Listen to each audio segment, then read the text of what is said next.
Hello engineers, हाजिर हैं एक बार फिर आप सभी के बीच क्वांटम मैकेनिक्स का एक और टॉपिक लेकर, जिसका नाम है श्रोडिंजर्स इक्वेशन।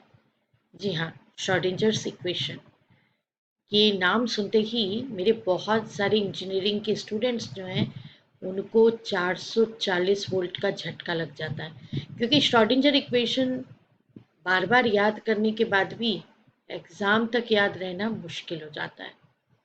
और मैक्सिमम स्टूडेंट्स का तो ये कहना है कि श्रोडिंजर इक्वेशन जो है उसको सिलेबस में रखना ही नहीं चाहिए। बट सिलेबस में क्या, ये तो सिलेबस में होने के साथ साथ इम्पॉर्टेंट टॉपिक भी है। तो आइए शुरू करते हैं श्रोडिंजर्स इक्वेशन ये टॉपिक को। तो देखिए बच्चों, श्रोडिंजर इक्वेशंस में दो कैटेगरी का इक्वेशन हमको पढ़ना होता है। फर्स्ट हमें पढ़ना होता है Schrodinger's time dependent equation,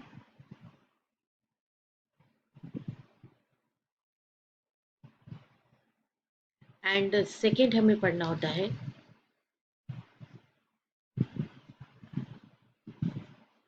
श्रोडिंजर्स time independent equation.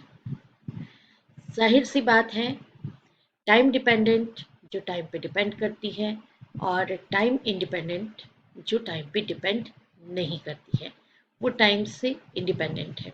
ऐसे दो इक्वेशंस हमें पढ़ना है। पढ़ना क्या है, मतलब उसका डेरिवेशन है। और फिजिक्स में जहाँ डेरिवेशन वाला पार्ट आता है वहाँ थोड़ी मुश्किल हो ही जाती है। तो ये दो इक्वेशंस बताने से पहले मैं आपको वेव फंक्शन ये अच्छी तरह से समझाना चाहती हूँ, क्योंकि ये दोनों इक्वेशन का डेरिवेशन वेव फंक्शन पे डिपेंड करता है। वेव फंक्शन जिसको कि हम साई से रिप्रेजेंट करते हैं।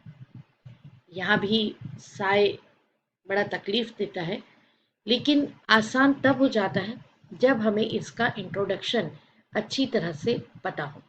हमें ये पता हो कि ये फिज़िक्स में ये जो वेव फंक्शन साई है, ये कब से और कहाँ से इंट्रोड्यूस हो गया।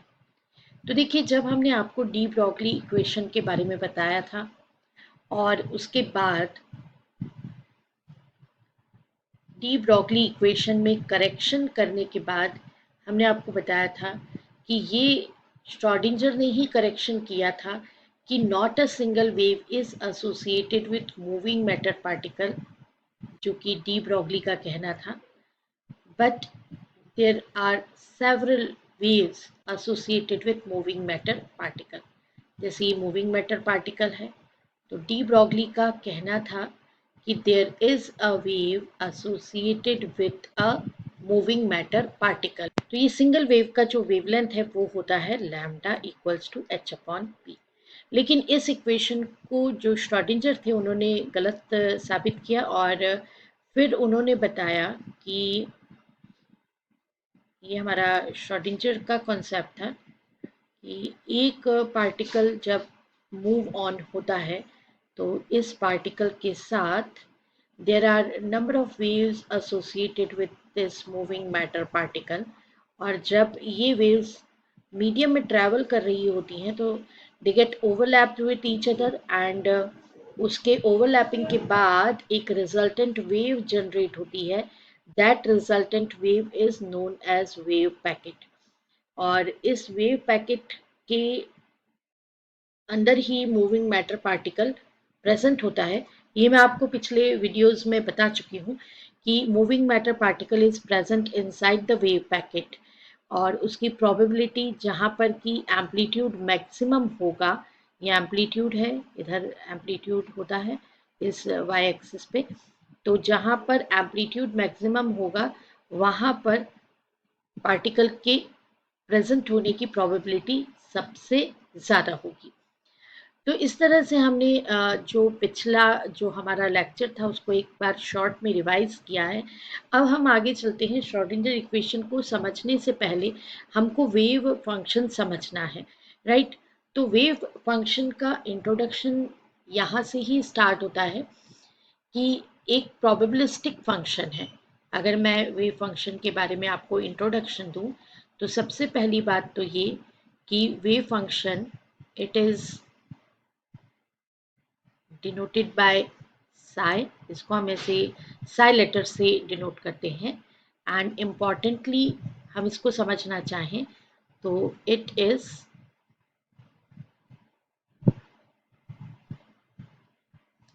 प्रोबेबिलिस्टिक फंक्शन, प्रोबेबिलिटी पर बेस्ड फंक्शन है। और ये हमें क्या बताता है, किस चीज को रिप्रेजेंट करता है, तो it is measure of finding of particle inside the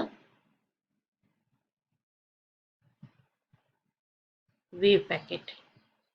मतलब वेव पैकेट के अंदर पार्टिकल कहाँ पर होगा, ये अगर मुझे पता करना है तो फिर मैं इस वेव फंक्शन का यूज कर सकती हूँ। ठीक है, एंड साइज इसको डिनोट करते हैं। अब बात ये आती है कि हम इस फंक्शन को रिप्रेजेंट कैसे करेंगे। मीन्स टू से it is expressed as psi is equals to a sin omega T minus के एक्स। ठीक है, तो बच्चों यहाँ पर a क्या है, what do you mean by a? a जो है वो है एम्पलीट्यूड, जो कि हम वेव पैकेट के लिए रिप्रेजेंट कर रहे हैं। तो it is amplitude and sign omega T minus के एक्स, ये फेस टर्म है। और इसमें भी ओमेगा जो होता है एंगुलर फ्रीक्वेंसी एंड के ये हो जाता है प्रोपगेशन कांस्टेंट। तो देखिए मैंने आपको डिटेल तो बता दी है। और रही बात अब इस एक्सप्रेशन को लर्न करने की, है ना, तो देखो कहीं कहीं तो फिजिक्स में ये तो होता ही है कि भाई आपको इक्वेशन एक्सप्रेशन ये थोड़ा सा लर्न भी करना पड़ता है।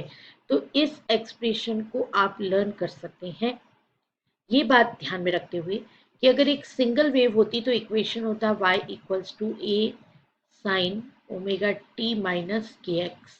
और अगर हम वेव पैकेट को रिप्रेजेंट कर रहे हैं तो बस ये साई यहाँ आ जाएगा y के प्लेस पे। इतना ही तो करना है।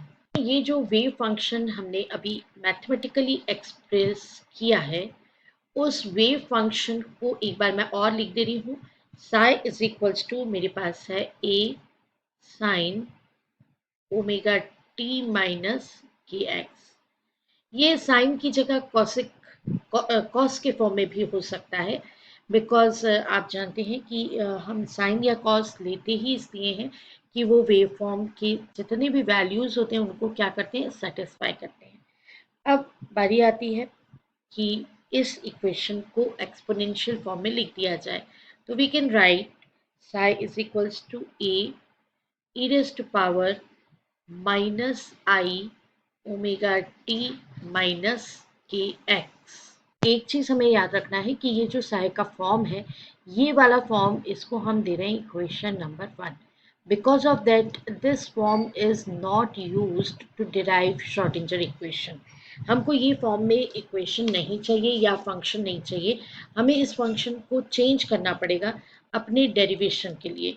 ठीक है, जो इक्वेशन हमें डिराइव करना उसके लिए।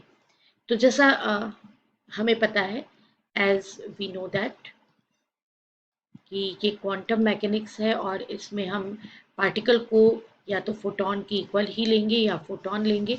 तो E इक्वल्स टू होगा एच न्यू, राइट। अब न्यू का वैल्यू कितना होता है, तो ये होता है ओमेगा अपॉन 2 पाई, क्योंकि ये लीनियर फ्रीक्वेंसी है वो ओमेगा एंगुलर फ्रीक्वेंसी से रिलेटेड है।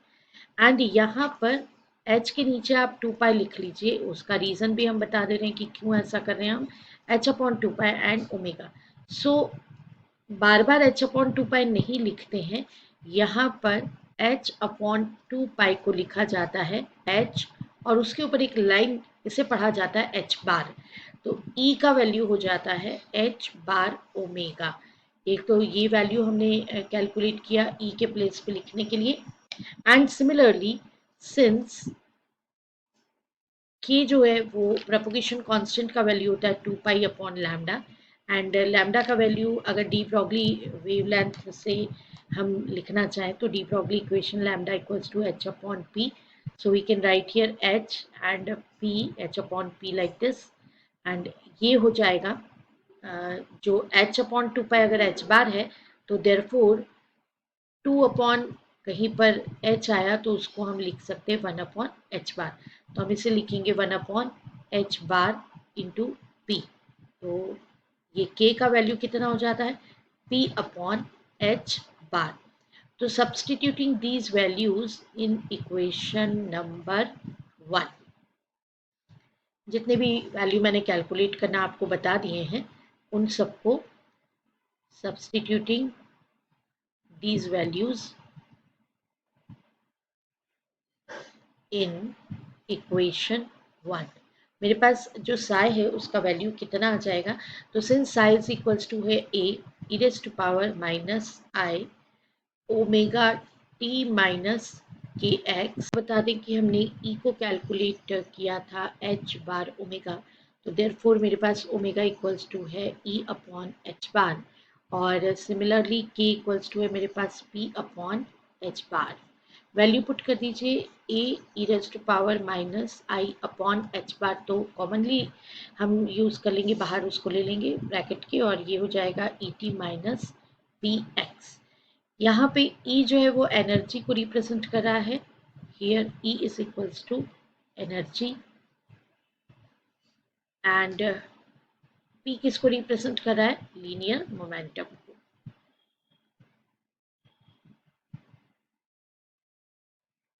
अब कभी कभी स्टूडेंट्स ऐसा पूछते हैं कि ये इतने बड़े से लंबे चौड़े से डेरिवेशन का क्या मीनिंग है, जबकि हम चले ही जा रहे हैं और हमें खुद नहीं पता कि ये मंजिल कहाँ जा रही है और हम पहुंचेंगे कहाँ। तो देखिए बच्चों, एट द एंड आपको मिलेगा श्रोडिंगर इक्वेशन। एक बार आप मेथड यूज़ करेंगे Schrodinger time dependent equation calculate करने की, और एक बार आप मेथड यूज़ करेंगे टाइम इंडिपेंडेंट इक्वेशन को डिराइव करने के लिए। तो चलिए आगे बढ़ते हैं। साई का वैल्यू कैलकुलेट करके रखा है ना, अब इस इक्वेशन को ही हम हाईलाइट करेंगे। ठीक है, तो ये जो हमारा इक्वेशन है this is our equation number 2, और अब हम करने जा रहे हैं श्रोडिंगर के टाइम डिपेंडेंट इक्वेशन का डेरिवेशन। तो यहाँ से स्टार्ट हो रहा है टाइम डिपेंडेंट श्रोडिंजर्स इक्वेशन। तो इसके लिए करना ये होगा, सिंस ये टाइम पे डिपेंड करता है, तो सबसे पहले तो हम ये जो इक्वेशन नंबर 2 में हमने साई कैलकुलेट किया है वेव फंक्शन, उसको हम एक बार with respect to x differentiate करेंगे और एक बार with respect to time differentiate करेंगे। तो फर्स्ट स्टेप ये होगा differentiating equation 2 with respect to x, और वो भी कैसे करना है, पार्शियली, राइट। तो देखिए हमारा इक्वेशन जो साई के लिए फंक्शन के लिए हमने बनाया था equation 2, that is psi is equals to A e raise to power minus i upon H bar e t minus p x. और अब हम कर रहे हैं del psi by del x, मतलब partially differentiating with respect to x. तो देखिए जो कोफिशिएंट होता है वो तो आएगा ही आएगा, दैट इज पहले तो ए आएगा, फिर ई रेज़ टू पावर मतलब एक्सपोनेंशियल जो हमारा ई रेस्ट पावर एक्स का ई रेस्ट पावर एक्स ही होता है, तो ये e raised power minus i upon H bar e t minus p x ऐसा ही रहेगा। एंड इनटू में यहाँ पर कोफिशिएंट आ जाएगा, तो कोफिशिएंट में देखिए ये माइनस बाहर है और यहाँ पे माइनस है, माइनस माइनस क्या हो जाएगा, प्लस हो जाएगा। तो that is i upon H bar and into p आ जाएगा। अब बच्चों ये पूरा की पूरा जो फैक्टर आया है, ये पूरा फैक्टर साई के इक्वल है, so we can write as psi into I upon H bar P. अब एक चीज मैं आपको यहाँ बता दूं कि ये जो साई होता है वो अभी तो हमने आई अपॉन एच बार पी के सामने लिखा है, लेकिन इसे ऐसा नहीं लिखेंगे, हम इसे और करके लिखेंगे, और del by del X of psi equals to I upon H bar P and into psi. अब कई लोग पूछेंगे कि ऐसा क्यों, तो एग्जैक्टली यहाँ पर पी जो होता है यानी लीनियर मोमेंटम जिसको हम कहते हैं, उसको हम एक ऑपरेटर की तरह डिफाइन करते हैं। तो अभी तो हमें क्या करना है, अभी हमें यहाँ से p का वैल्यू जो है उसको कैलकुलेट कर लेना है। तो from above expression we can write कि p का वैल्यू कितना आ रहा है, तो p इज इक्वल्स टू यहाँ पे आ रहा है h upon I and then del by del X, है ना। यहाँ पे साई को हमने कंपेयर करने में इसको छोड़ दिया, हमें केवल पी को चाहिए था, या फिर हम इसको पहले और करके लिख लें कि del by del X is equals to I H bar P, क्योंकि साई तो दोनों ही साइड है, तो ये हम कंपैरिजन करके लिख सकते हैं एंड फिर हम यहाँ पर पी को कैलकुलेट कर सकते हैं। अब एक और चीज़ यहाँ पे ध्यान देना है कि ये जो अपॉन में आया है आई, इसको अपॉन में नहीं रखेंगे बिकॉज आईटा जो होता है वो रूट ऑफ -1 होता है। तो अब इस आई को आपको यहाँ नहीं रखना है, तो मल्टीप्लाई कर देंगे आप आई से। कैसे करेंगे, देखिए ये एच अपॉन आई है, राइट। आपने इनटू में आई अपॉन आई ऐसा मल्टीप्लीकेशन किया, ये तो 1 ही होता है ना, तो कर सकते हैं ऐसा, और डेल बाय डेल एक्स। अब आइटा और आइटा क्या हो जाएगा, आइटा स्क्वायर यानी आई स्क्वायर का मीनिंग मतलब -1, तो we can write minus H bar then I and then del by del X, या फिर इसे ऐसा लिखा जा सकता है कि P का वैल्यू मुझे मिला है -IH bar del by del X. This is known as momentum operator, क्योंकि इसमें del by del X present है तो ये किसी फंक्शन पे ऑपरेट किया जा सकता है, तो this is known as momentum operator.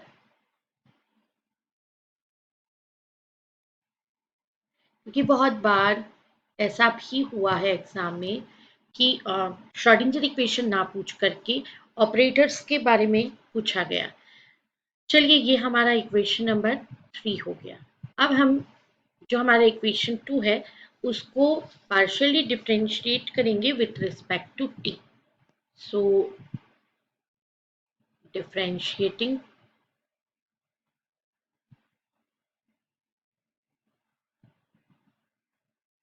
Equation 2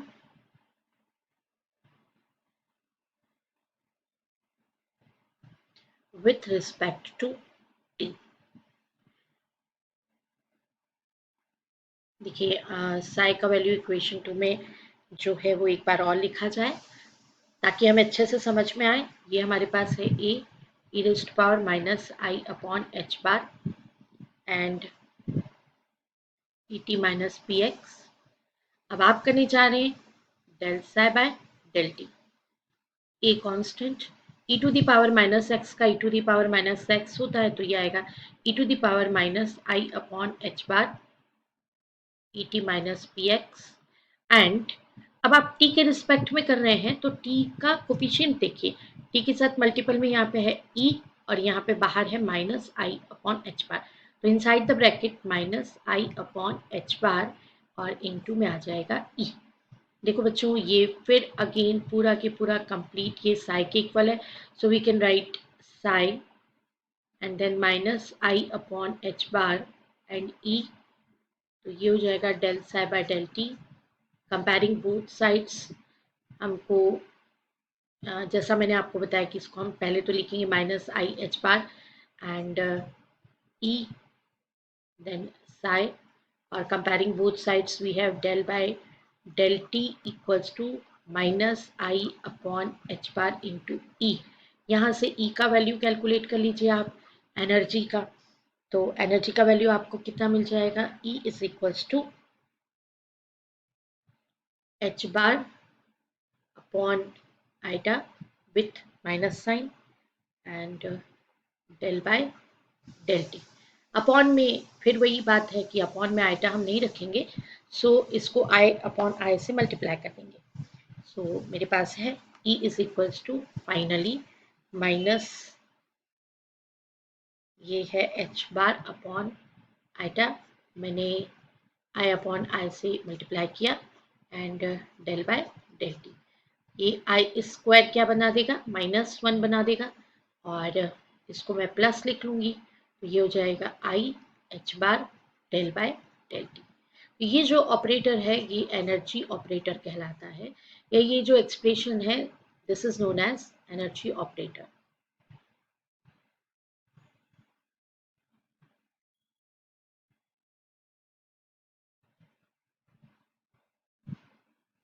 अब जो आपको ये दो चीज़ें तो पता चल, यहाँ पर आइटा और आइटा जो है ये माइनस में हो जाएगा जैसा कि हमने मल्टीप्लाई किया है, तो आप देख रहे हैं कि यहाँ पे ये माइनस साइन प्रेजेंट है ना, और यहाँ पर माइनस साइन प्रेजेंट है, और ये -1 और -1 किस में कन्वर्ट हो जाएगा, प्लस में। तो ई ऑपरेटर यानी एनर्जी ऑपरेटर किस में आ जाता है, प्लस में आ जाता है।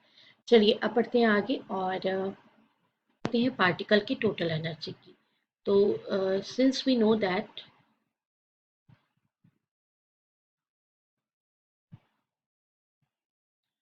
Total energy of particle, particle का टोटल एनर्जी कैसे रिप्रेजेंट करते हैं आप, total energy is always equals to kinetic energy plus potential energy.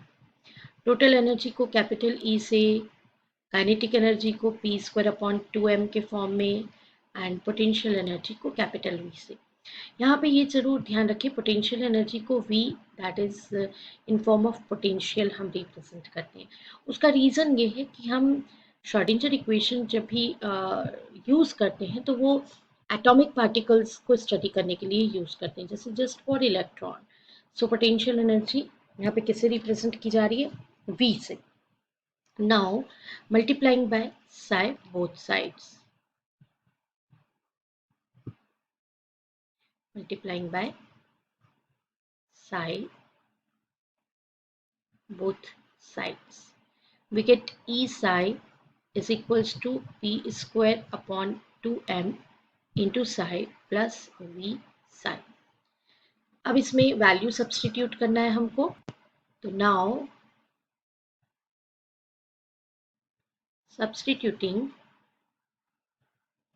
values of E and P in this equation, ये जो इक्वेशन आया आपके पास उसमें वैल्यू पुट कर दीजिए। तो वैल्यू पुट करने के बाद आपको मिलेगा minus I H bar del psi by del T equals to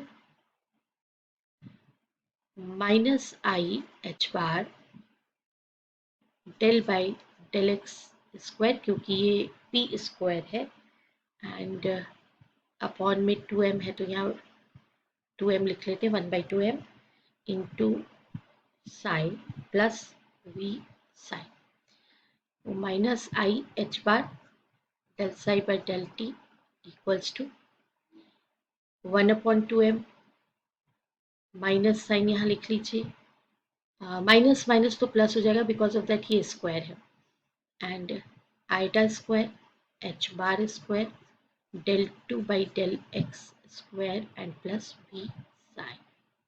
iota square again minus हो जाएगा, माइनस में आएगा तो ये हो जाएगा minus H bar square upon 2m, ये प्लस में था इसको हमने माइनस में ले लिया, this is in plus with plus sign, तो ये हो जाएगा minus H bar square upon 2m and del two psi by del x square plus we psi, और ये साइड क्या है, I H bar del psi by del T.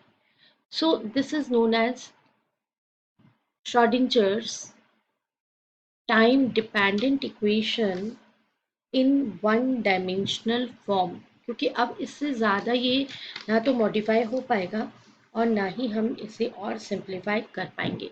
So this equation is known as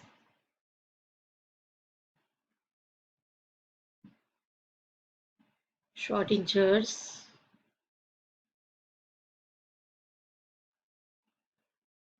time dependent equation in one dimensional form. अब बच्चों अगर मुझे 3 dimensional form चाहिए तो वो कुछ इस तरह से हम लिखेंगे. हमें क्या करना होगा, तो हमें सभी डायरेक्शन कंसीडर करनी होगी. So I H bar del psi by del t. देखो टाइम के लिए तो हम अलग अलग डायरेक्शन नहीं लेंगे, बट एक्स वाई जेड तीनों डायरेक्शन को कंसीडर करेंगे. Then we get minus H bar square upon 2m and inside the bracket del 2 by del x square, फिर plus del 2 by del y square plus del 2 by del z square into psi plus v psi. And here जो ये del 2 by del x square फिर del 2 by del y square plus del 2 by del z square, ये जो आ रहा है इसे लिखा जाता है लाइक दिस डेल ऑपरेटर का स्क्वायर. व्हाट इज दिस, ये छोटा सा ट्रायंगल ऐसा जैसा बना हुआ है ना, तो इसे कहा जाता है, this is known as del operator. And इसका जो वैल्यू होता है वो वैल्यू होता है i dot del by del x plus j cap del by del y plus k cap del by del z. Obviously जब हमें इसका स्क्वायर चाहिए तो हम क्या करेंगे, डॉट प्रोडक्ट लेंगे, और डॉट प्रोडक्ट लेंगे तो ये हो जाएगा del two by del x square plus del two by del Y square plus del two by del Z square. तो फाइनली ये इक्वेशन जो है, ये जो हमने यहाँ लिखा हुआ है अबव इक्वेशन, वो हम कैसे लिखेंगे, therefore finally we get I h bar del psi by del t is equals to minus h bar upon 2m del operator square psi plus v psi. This is Schrodinger's time dependent equation in 3 dimensional form. ये 3 dimensional form में Schrodinger की time dependent equation आई है. सो I hope कि आपको समझ में आया होगा. Thank you for watching.